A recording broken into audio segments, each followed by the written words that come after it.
The Browns offense is stacked to the nines. They have two Pro Bowl caliber wide receivers on each side of the field. They have two top tier running backs to use at will. And at the center of it all, they have Baker Mayfield, who just completed one of the best rookie years in NFL history, breaking the rookie touchdown mark set by Peyton Manning and tied by Russell Wilson, and he did it in 2 less games and threw way less interceptions than Peyton Manning did. So it seems like we're set. 2 of the best wide receivers in the NFL? Check. 2 of the best running backs in the NFL? Check. A young quarterback who just broke 2 Hall of Famers records?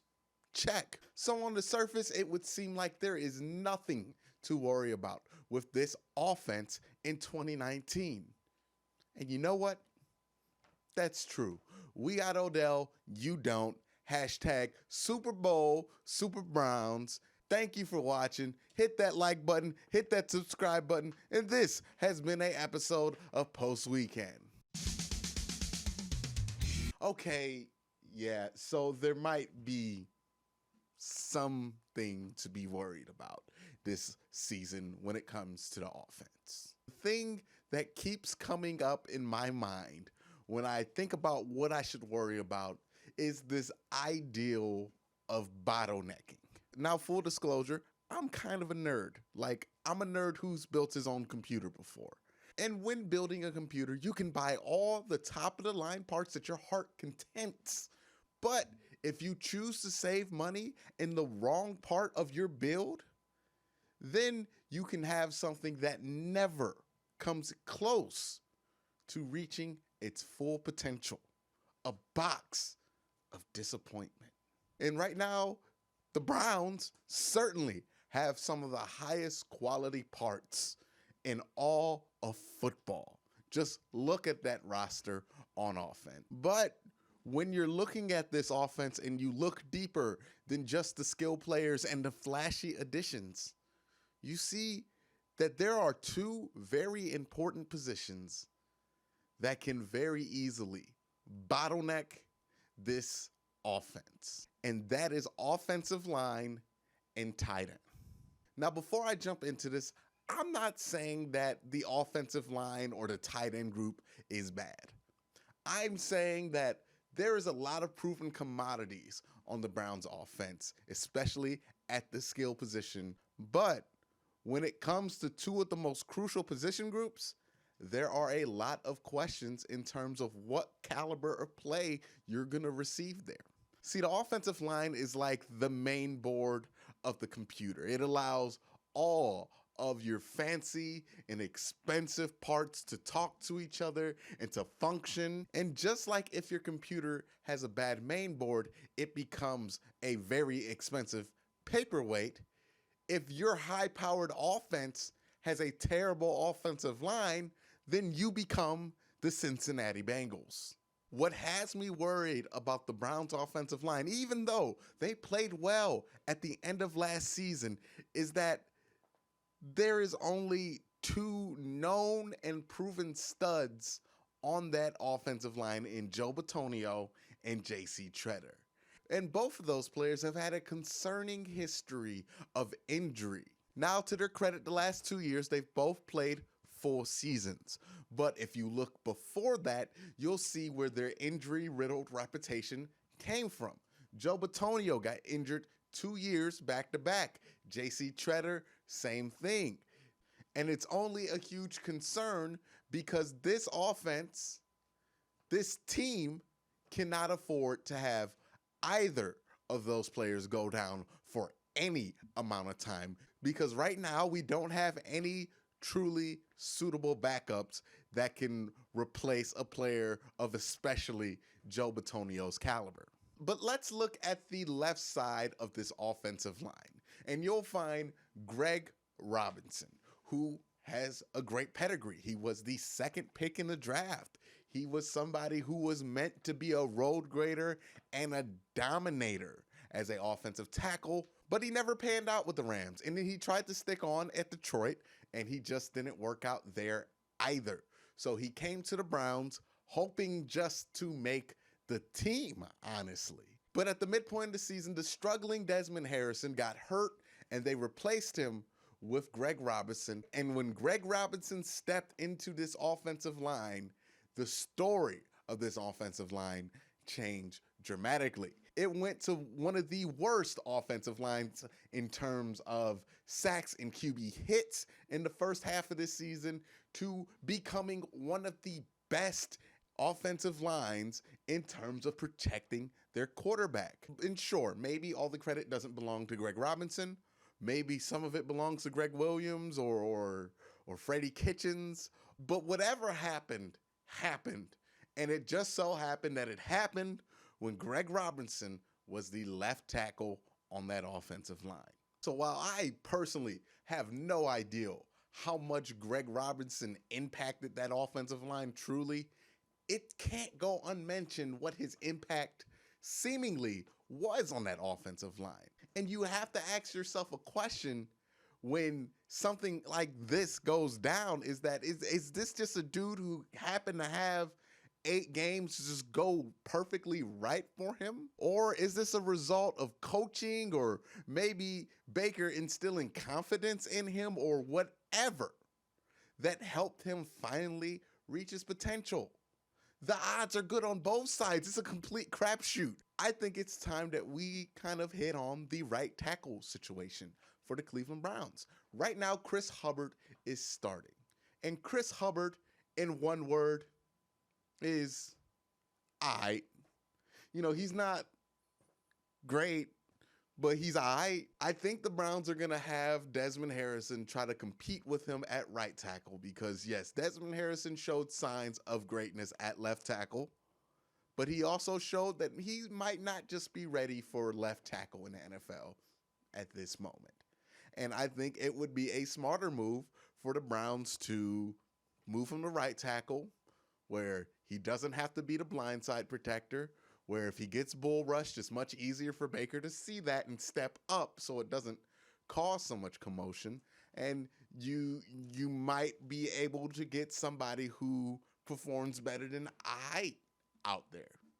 And finally, the biggest question on this offensive line is, well, Austin Corbett. Because we know absolutely nothing about Austin Corbett. We know that he was drafted first pick in the second round, ahead of Nick Chubb, actually.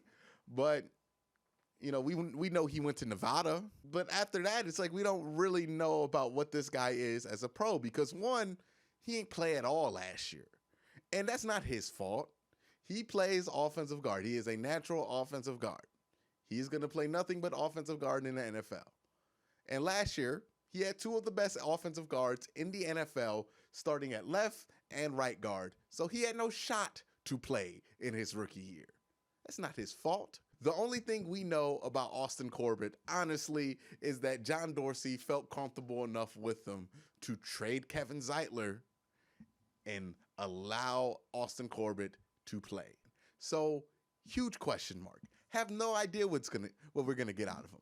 Could be good, could be bad, could be alright, could be really terrible. I don't know. And see, that's the issue with the offensive line. It's really up in the air how good that offensive line is going to be. Because you can see the potential of the line. Austin Corbett can play up to his draft pick value. Desmond Harrison can show his full potential at right tackle. Greg Robinson can continue to play like he did last year, and that offensive line is going to be freaking amazing.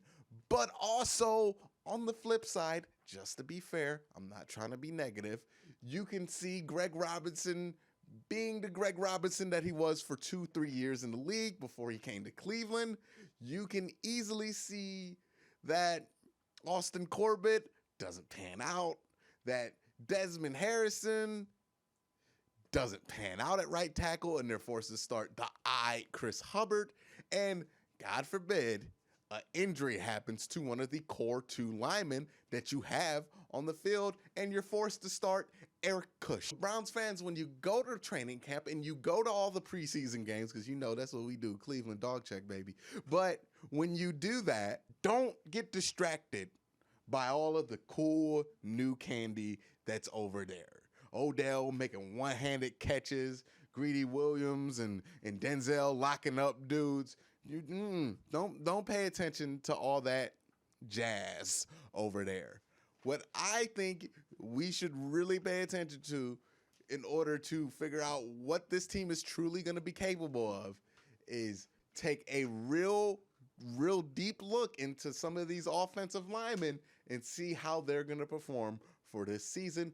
Because while this offensive line has a potential to be extremely good, it also has a very, very low, very scary floor that can end up being one of the worst lines in the league if things just don't break right for them. So pay attention to that offensive line. Now, this brings me to what I feel like is the most interesting bottleneck. While the offensive line is the most scary bottleneck on the team because it can truly wreck our season if it doesn't go right, but this is the most interesting bottleneck. This position group, the tight end position group, I think holds the keys between this offense being a really good offense or a solid offense to being an elite Kansas City level offense. Now, just like the offensive line, the tight end group doesn't have a lot of known, proven commodities. You have guys who have showed a ton of potential, who also have a great amount of physical potential. I think Demetrius Harris is somebody who at midseason we're really going to look at as one of the more underrated signings of John Dorsey's second year. I mean, the guy is 6'8". He has really good length. He's a former basketball player, and he's a surprisingly decent blocker for a dude who is a convert from basketball. And of course, the starter and the star of the group is David Njoku, whose potential is absolutely insane. At 6'5", almost 250 pounds, this dude has a 37.5 vertical leap. And he has showed flashes of that ability to be able to leap over guys and have that Gronk-like ability to just bulldoze and have his way with smaller linebackers and defensive backs. And that's why a lot of the Browns' potential is going to be tied up with how much David Njoku can improve from his second year to his third year. Because in his second year, he wasn't bad. He produced at a decent level, but in his third year, in order for this offense to reach its potential, David Njoku has to reach a level of play where he has to be someone on the mind of the defensive coordinator. The Browns' potential is tied up so much in how much David Njoku can dominate at that position. He is the piece that can truly put this offense over the top. David Njoku has to be a step up than what he was last year. He can't be David Njoku who has a bad case of the drops like he has been in the past. He can't be David Njoku who's scared to go up and get it. He has to be the physical beast David Njoku that he was at the last part of the season, especially in Week 16 against Cincinnati and in the final game against the Baltimore Ravens. Now, me personally, I feel like he did turn that corner in that season. I feel like he is going to be a step up than what he was last year. But nonetheless, if you want to see this Browns team reach its full potential, David Njoku has to be a guy that defensive coordinators have to think about throwing an extra corner on in order to stop. Now, why is that so important? Well, the first reason is that if they have to put an extra corner out or they have to worry about not only the two wide receivers, but the running back, the quarterback, and the tight end, then it really limits how aggressive or how creative these defenses can really try to be against the Browns. If you want to see an example of this, look no further than Kansas City last year, who had two excellent wide receivers on each side of the ball, and they had Travis Kelce as the tight end. And if you ever notice that when you watch a Chiefs game or Chiefs highlights, that almost every throw Patrick Mahomes makes is ridiculously wide open, well, that is because teams are forced to stretch their defensive backs so thin that it creates situations to where a guy like Odell Beckham can be one-on-one with the team's second corner or first corner, or a guy like Jarvis Landry can be somehow matched up against a linebacker or matched up against a nickel corner who he's absolutely going to shred. It puts the defense in a no-win situation where they're hoping to contain rather than try to do any damage. And when you do that, it gives other defensive coordinators countless headaches, which is good for the Browns. And I don't think David Njoku has to be exactly as good as Travis Kelce, because that is a high bar to reach. But I do think that he has to become a true key impact factor in this offense. He can't just be there getting a 20-yard seam here and there. He has to really become a true impact on the game, somebody they have to focus on to stop. And that is when this Browns offense will truly unlock and reach its full potential. And that is why I think that the offensive line and David Njoku are going to be the most important players to watch this season. Sure, there's going to be Odell. He's going to do Odell-type things. Jarvis Landry, we've seen what he can do and what he can provide. Baker Mayfield, hopefully, has another great season. Nick Chubb, hopefully he dominates.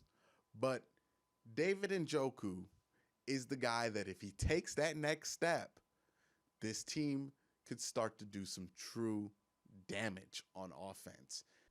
And if that's the case, if David Njoku reaches his potential this season and takes a step, well, good luck, AFC North, because Cleveland's coming.